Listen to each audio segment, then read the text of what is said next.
In astrophotography, the rule is usually simple.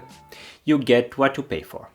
If you want a fast, flat-field telescope of a Petzval design that produces sharp stars right up to the edge of the frame, you expect to empty your wallet. But every once in a while, a piece of gear comes along that claims to break that rule. This was the case with the SVBONY SV545, which, although it had a somewhat rocky start due to some optical problems in early units, is now an actually well-regarded lens among hobby astronomers.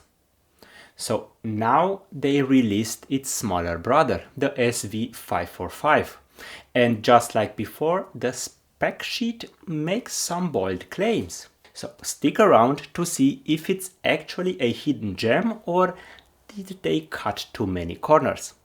Hi, I'm Bogdan Damian and welcome to another video review.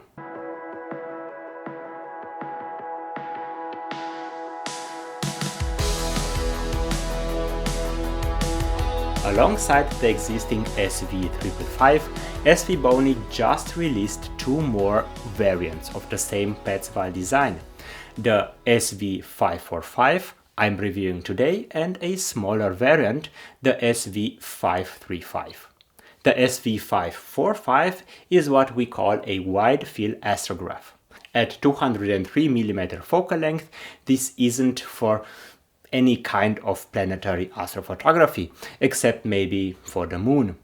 This is for the big stuff, the North America Nebula M42 or the full span of Andromeda.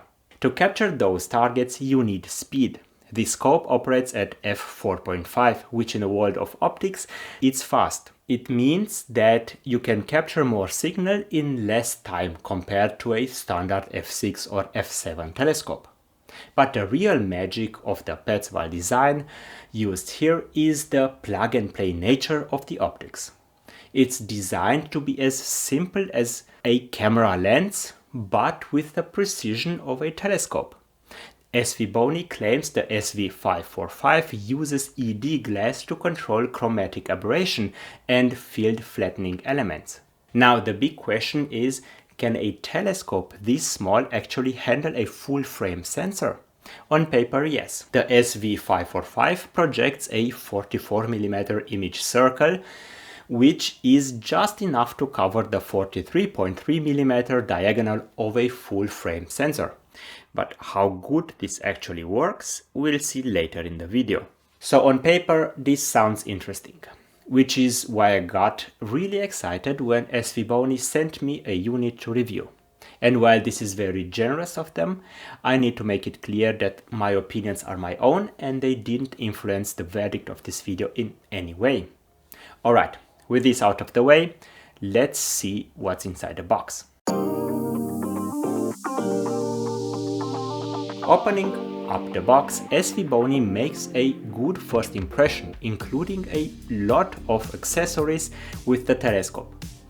Besides the OTA, you get a padded tube ring, mounting kit for an EAF, a handlebar and a Vixen-style dovetail plate with lots of mounting options. And with the exception of the padded carrying pouch and the lens cap, everything is made from machined aluminum, which is indeed very nice. The first thing you notice when taking the SV545 out of its pouch is the density. It's small, comparable with a variable focal length camera lens, but it feels dense, weighing just shy of 1 kilogram. At the front we have a metal dew shield that screws on and it should offer good protection against dew and stray light. The only downside is that because of the small opening, the dust cap for the lens is really hard to reach and to take off. The fact that the dust cap is flimsy doesn't help here at all. Moving towards the back of the lens, we get to the focuser.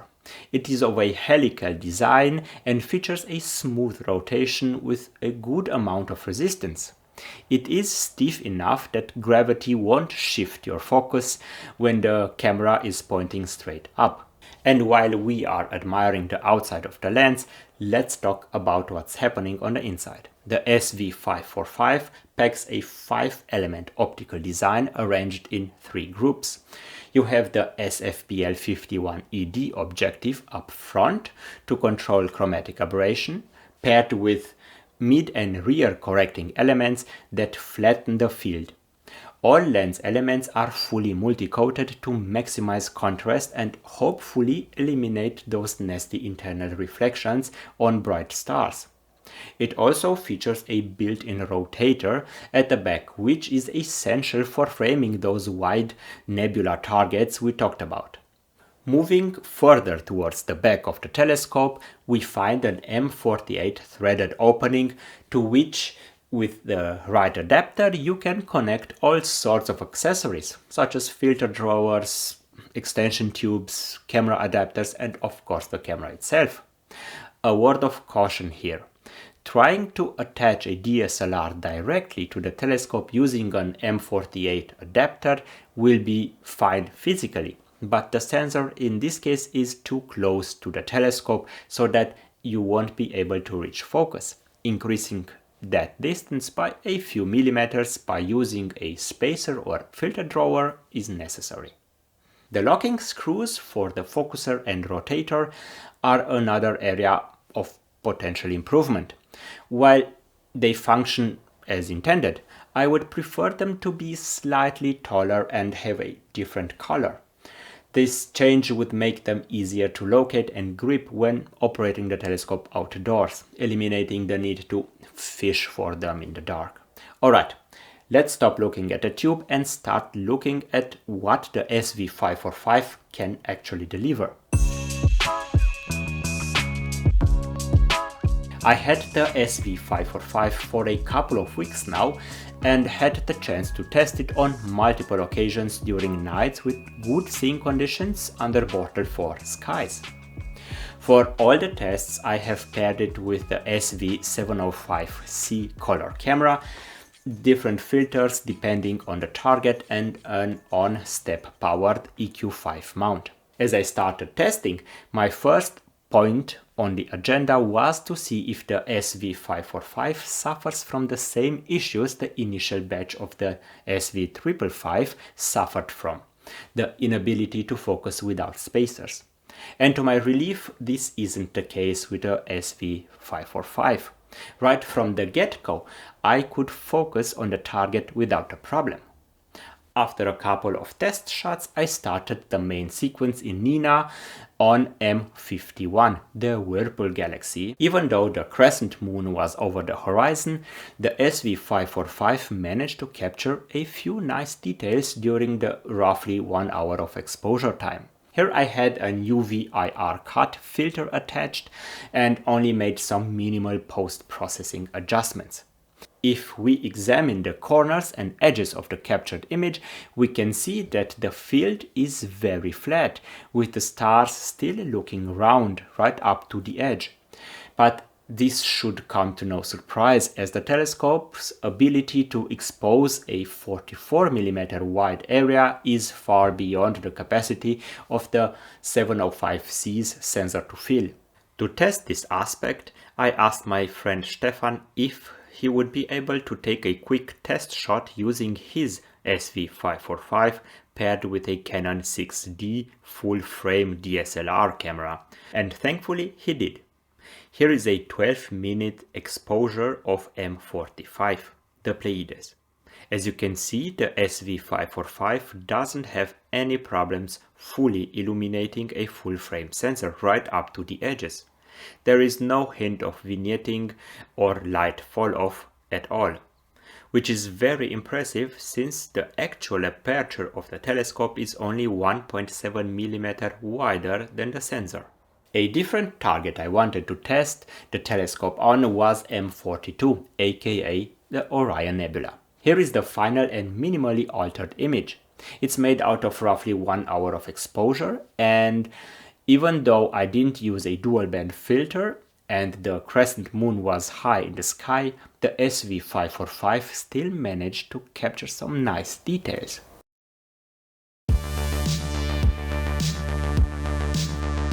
In order to get a better sense of where to place the performance of the SV545 with respect to other telescopes with similar optical specifications, I compared it with the Vespera Pro from Vaonis.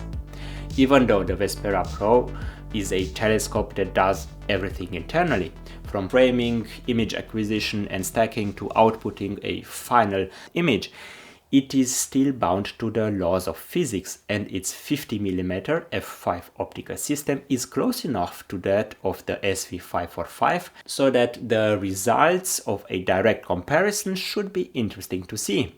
And it indeed is. Let's look at an hour of exposure time on M51. Right away, you'll notice the Vespera producing a grainier image, but it pulled out more immediate detail.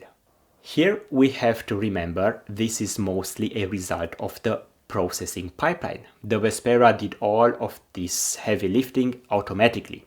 With the SV545 I had to process the raw data myself, but let's look away from the center and check out the edges of the field of view. The first thing that stood out to me was the field flatness of the SV545. The stars in the extreme corners are perfectly round. On the Vespera, however, you can clearly see those stars starting to elongate the closer you get to the edge of the frame. A similar story emerges with regard to vignetting. If we look again at the corners, we can see the Vespera trying to compensate for the light fall-off by over-brightening the edges. This behavior isn't necessary on the SV545 as it is able to fully illuminate the whole area in a constant fashion.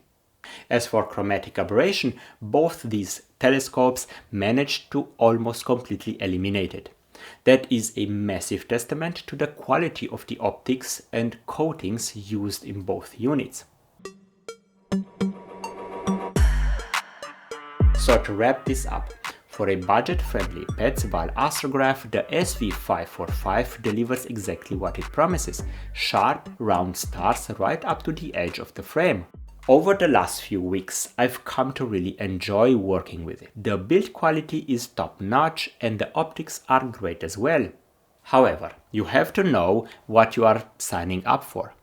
It is so easy to be seduced by the gorgeous, vibrant deep sky images you see online and completely underestimate what you're actually getting yourself into.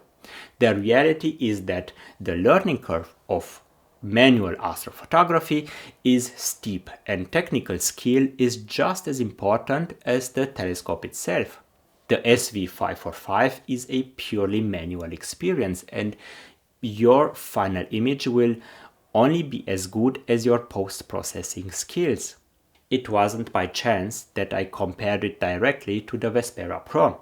You see, that telescope sits on the exact opposite end of the spectrum.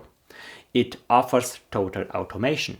You push a button and the robot gives you a finished, decent-looking picture. It sacrifices a bit of that edge-to-edge optical perfection for absolute convenience. Ultimately, the SV545 is a good and easy-to-use instrument, but it's for the astronomer who wants total control over their data. Now, if you're thinking about pulling the trigger on the SV545, there currently is a limited time offer if you use the following code. Links are in the description below. Anyway, that's been it. I hope you'll enjoy the video. Let me know what to think about the SV545. I'm very much looking forward to reading your opinions in the comments below. Thanks for watching and catch you guys in the next one.